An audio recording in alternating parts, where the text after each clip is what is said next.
Le GR340, un sentier mythique qui fait le tour complet de Belle-Île-en-Mer. Plus de 80 km de falaises, de criques sauvages et de paysages incroyables au rythme de l'océan. Pendant 4 jours, avec 4 amis, on a décidé de relever ce défi. Marcher du lever au coucher du soleil sous une chaleur écrasante avec nos sacs à dos et découvrir l'une des plus belles randonnées côtières de France. Voici notre aventure sur le GR340. C'est parti pour une nouvelle vidéo. Aujourd'hui, on s'attaque au GR340, le tour de Belle-Île-en-Mer. Il est actuellement 5 h du matin et je m'apprête à rejoindre mes potes avec lesquels je vais faire ce petit GR. Pour certains d'entre eux, c'est la première fois qu'ils s'attaquent à un trek.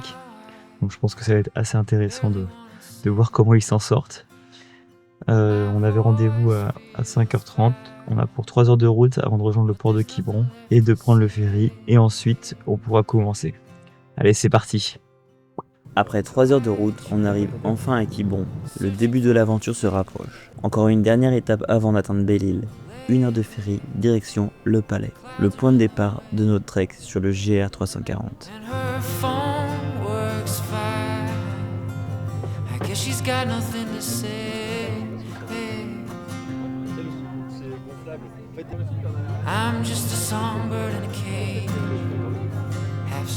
Bon, on vient de sortir du ferry qui est juste là.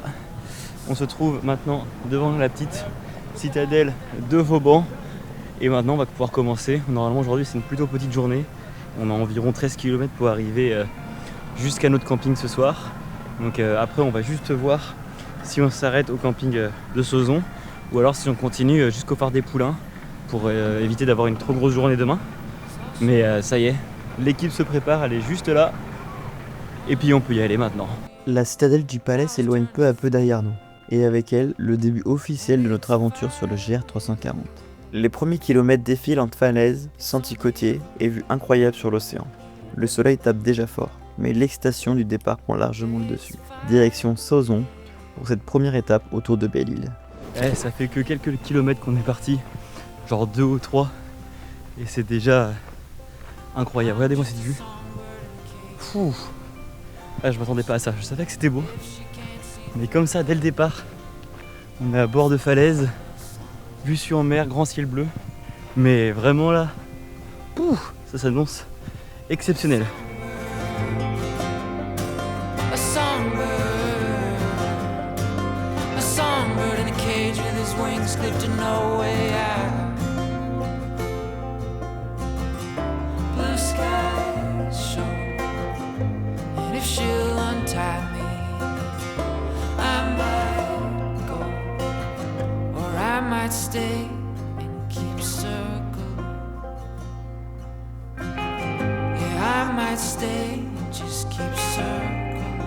Bon, pour l'instant le sentier est quand même plutôt agréable, c'est hyper bien entretenu, mais c'est beaucoup de moments comme ça là, donc un peu cassant, ça descend, ça remonte, c'est ça un peu, je pense que tout le GR va être un peu comme ça, donc c'est assez tranquille dans le sens où c'est hyper bien entretenu, mais pour les jambes c'est quand même plutôt cassant, parce que ça fait que de monter, que de descendre. Mais pour l'instant c'est plutôt agréable, surtout qu'il fait quand même vachement beau, mais il fait surtout super chaud. Et mine de rien, je pense que ça doit se voir à l'état de mon t-shirt. Ça va taper là pendant ce week-end.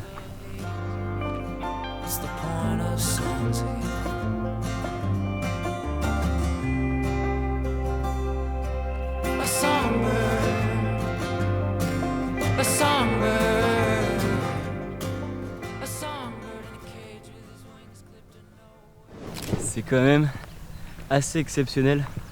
La couleur de l'eau juste derrière moi là, rien à dire, c'est vraiment 10 sur 10 pour l'instant.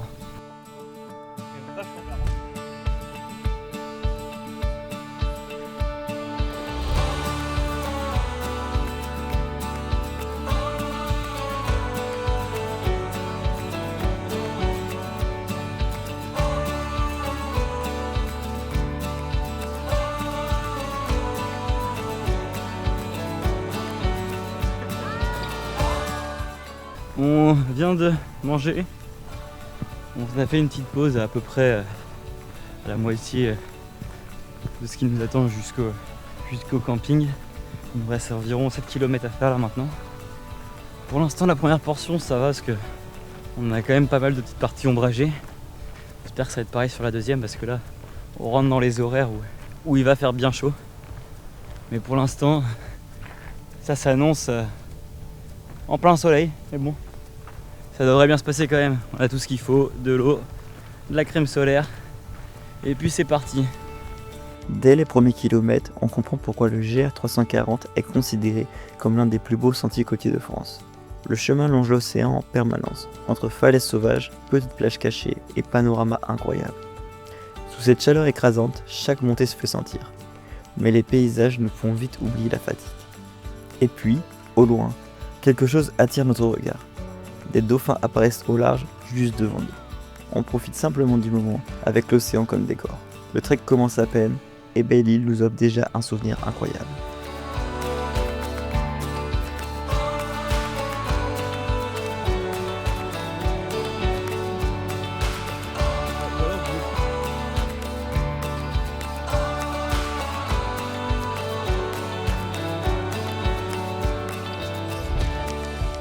Bon, première partie terminée. On aura fait 13 km pour arriver jusqu'au camping. On va s'arrêter là pour aujourd'hui. On s'est levé un peu tôt ce matin. On vient d'installer les tentes. Et on fera la grosse journée demain de plus de 30 km. Petit ressenti à chaud là. Ça va. Pour ma part, ça a été. C'est quand même assez cassant, comme je disais tout à l'heure. Ça monte, ça descend, ça monte, ça descend. Et avec les chaleurs, ça aide pas. Pour ça, demain matin, je pense qu'on va partir assez tôt. On va essayer de partir à 6h du matin. Enfin, se lever à 5 pour partir à 6. Et comme ça, éviter le gros de la chaleur. Parce qu'il n'y a pas de point de ravito d'eau sur les 30 km. Donc on va essayer d'emmener entre 3 et 4 litres d'eau chacun. Mais voilà, donc là, petit moment de détente. On va aller chacun notre tour prendre la petite douche. Et puis, direction le bar quoi. Petite récompense, petite bière évidemment. Je sais pas si on va bien m'entendre. Il est exactement 5h43 du matin. On vient de terminer de ranger nos tentes et de se préparer. Et on part pour le deuxième jour du GR340 qui s'annonce en tout cas le plus long en termes de kilomètres. On en a pour 32 km. Donc c'est pour ça qu'on est parti assez tôt. Encore nuit. Mais vu aussi les chaleurs qu'il annonce, je pense que c'était la meilleure idée.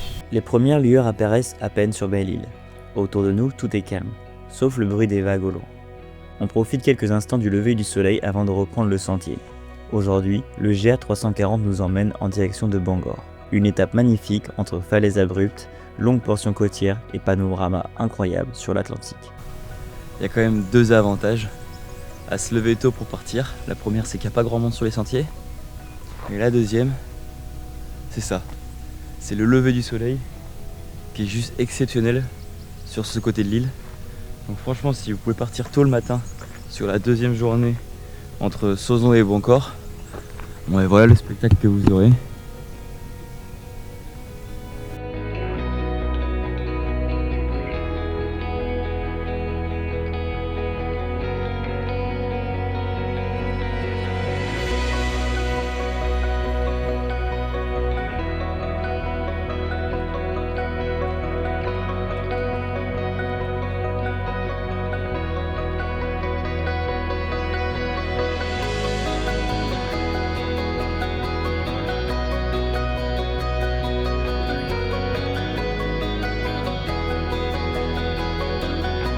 Puis, au bout du sentier apparaît l'un des lieux les plus emblématiques de Belle-Île, le phare des Poulains.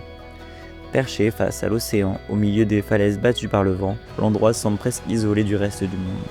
On prend le temps de profiter du paysage, des bruits des vagues et de ce moment hors du temps avant de reprendre notre route sur le GR340.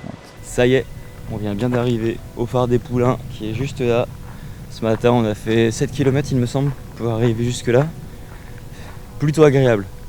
Il faisait frais.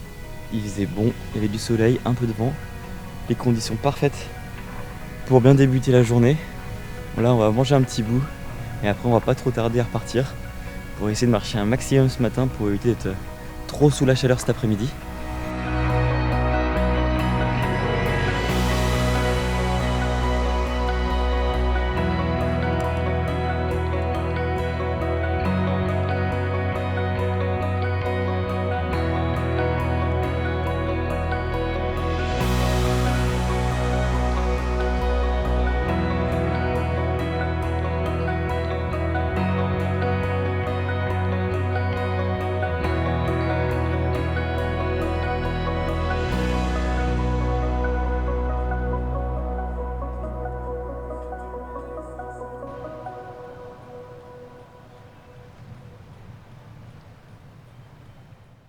Ça va faire à peu près, on va dire, une quinzaine de kilomètres que l'on marche. Et ça va faire, je pense, 4-5 kilomètres que maintenant on est sur un grand plateau. Donc c'est globalement la même chose en termes de paysage. C'est un grand plateau au bord des falaises de Belle-Île-en-Mer. C'est très chouette. Par contre, on est en plein soleil. On s'approche de 11h là. Et ça commence à taper un petit peu. Normalement, il y a une dizaine de kilomètres comme ça, donc on essaie d'aller un peu vite pour vite terminer ce tronçon et éviter de marcher un maximum cet après-midi à la chaleur, mais bon, ça va être chaud. Après plusieurs kilomètres sous cette chaleur écrasante et une longue portion à marcher dans le sable, nos jambes commencent sérieusement à chauffer. Alors cette fois, impossible de résister, on décide de faire une pause et d'aller se baigner. Une parenthèse parfaite au milieu du trek avec l'eau turquoise de Belle-Île pour nous rafraîchir avant de reprendre le GR340. Après cette pause bien méritée, il faut déjà repartir. Et sous cette chaleur écrasante, les kilomètres paraissent encore plus longs. Le soleil tape fort, l'eau commence à manquer, et puis au détour du sentier, un bar. Un vrai miracle au milieu du GA340. L'occasion de refaire le plein d'eau, de boire un petit coca bien frais, et surtout, de reprendre un peu d'énergie avant les derniers kilomètres. Parce que la journée est loin d'être terminée.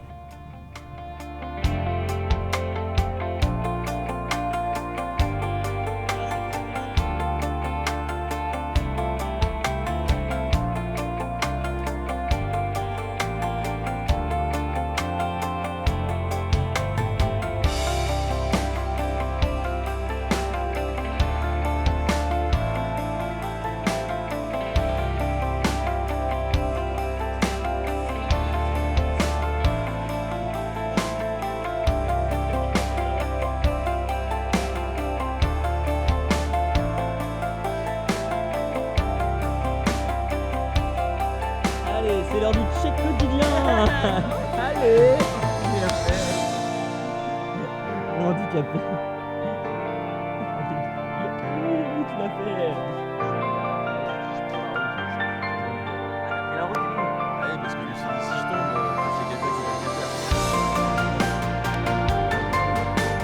faire. Bon, petit bilan de cette deuxième journée. On vient de s'installer au camping municipal de Bangor.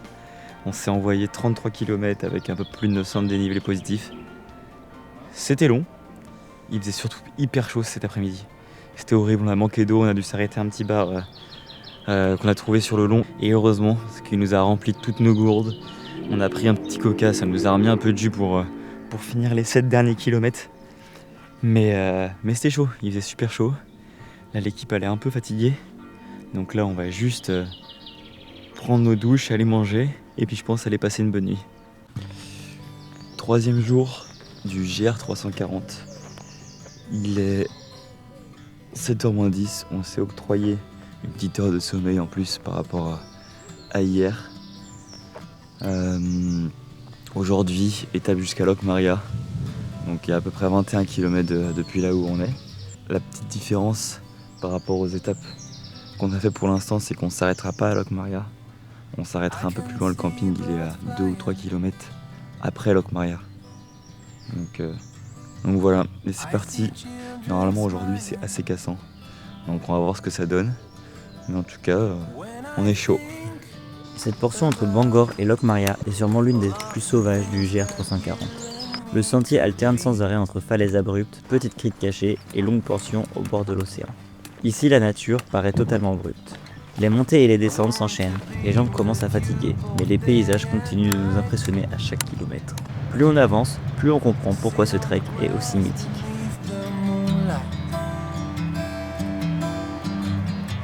I know that this life won't last forever, but at least we can grow old together.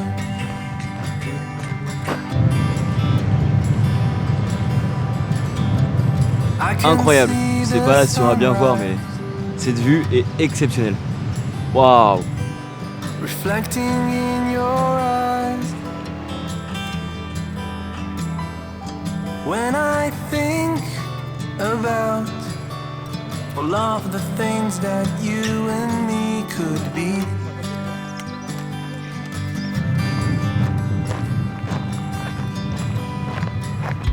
I want to be with you both day and night. Sit on the grass beneath the moonlight. On vient de faire un peu plus de la moitié du trajet jusqu'à Locmaria. Franchement, cette partie, je la trouve vraiment hyper agréable. Et un truc qui est hyper satisfaisant sur ce GR, en tout cas sur le Tour de Belle-Île-en-Mer, on pourrait avoir peur que ce soit hyper redondant en termes de paysage, mais c'est vrai que chaque côté de l'île a vraiment son style, on va dire, son univers, enfin son style, son univers, son biome, je sais pas trop comment le dire. Et du coup, c'est hyper agréable. Et c'est vrai que ce côté-là, alors ça monte, ça descend, mais c'est assez roulant. Genre les sentiers sont hyper agréables. Et du coup, c'est hyper cool de marcher ici aujourd'hui. Après, là, ça y est, on rentre dans les horaires, il commence à être 11h, je crois qu'on ne doit être pas loin de 11h. Il commence à faire chaud là. Et ça commence à tirer un peu plus.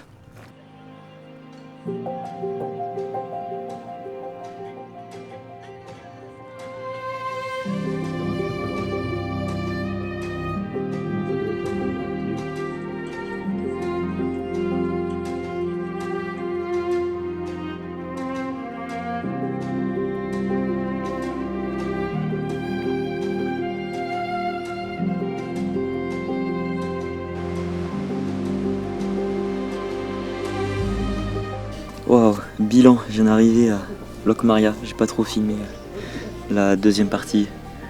C'était dur, il fait tellement chaud, j'avais plus d'eau, donc je me suis torché pour arriver à Locmaria.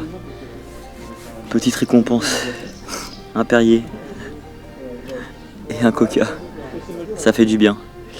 Et là maintenant, bon, j'attends tout le monde, je pense qu'on va bien se reposer un petit peu à Locmaria, se poser tranquillement, peut-être faire un jeu de cartes. Là j'ai trouvé un petit coin qui est vraiment cool, faire des courses pour demain midi, et après il nous reste encore 4 km à pied à faire pour rejoindre le camping jusqu'à Port-Andro. Soit on va attendre un petit peu qu'il fasse un peu moins chaud, soit là juste on se réhydrate et on part. Mais pour l'instant le GR est incroyable, mais sous cette chaleur c'est costaud quand même. Bon, après une petite pause à Locmaria où j'ai retrouvé tout le monde, on scinde le groupe en deux. Je repars tout seul finir jusqu'au camping de Port-Andro. Donc j'ai à peu près 4 km. Apparemment c'est assez cassant. Je vais avoir à peu près 1 heure et demie pour faire le trajet. Et les autres vont prendre la route. Mais bon, on va tous se retrouver au camping. Et je pense que ce soir le resto sera bien mérité. Là ça y est, je suis rassuré, j'ai fait le plein d'eau. J'ai 3 litres. Ça devrait suffire. Allez, je sais pas si je vais beaucoup filmer, mais c'est reparti.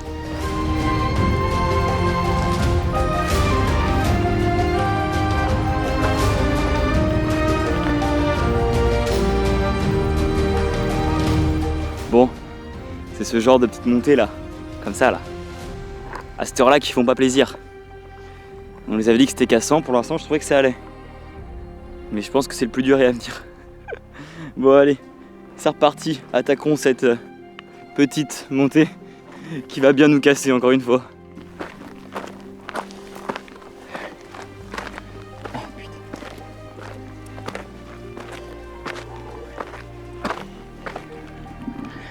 Ah putain, court mais intense comme on dit. Ça doit se voir à mon t-shirt qui doit être tout trempé. Ouh. Ah la vache. Let's go. On continue. Ça y est, regardez ce qu'il y a derrière moi. Le camping de Port-Andro. Je pense que c'était les 4 km les plus rapides que j'ai pu faire. Mais en même temps, j'avais de l'eau, j'étais en jambes, j'avais remangé, rebu. Ouais, on m'avait annoncé une difficulté vraiment importante, mais en vrai, c'était beaucoup plus simple que tout ce qu'on a fait aujourd'hui. Et du coup, ben voilà, hein, on est arrivé, c'est parti. Je suis assez content. Et jour 3 validé. Il restera plus que 12 bandes demain jusqu'au palais. Parfait.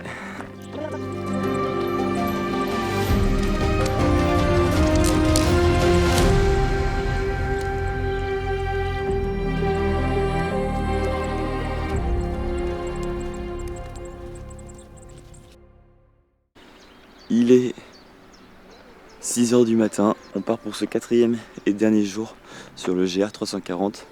On a environ 13 ou 14 km encore à faire jusqu'au palais.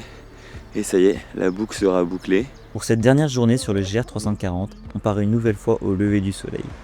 La lumière est magnifique, l'air est encore frais, et après plusieurs jours de marche, une chose est sûre, on commence à profiter différemment du sentier. Cette portion entre Port-Andro et le palais est plus roulante. Les chemins longent toujours l'océan entre falaises, plages et petits sentiers côtiers, mais avec des portions un peu moins physiques que les jours précédents. Les kilomètres défilent presque sans qu'on s'en rende compte. Et doucement, l'arrivée au palais commence à se rapprocher.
Station.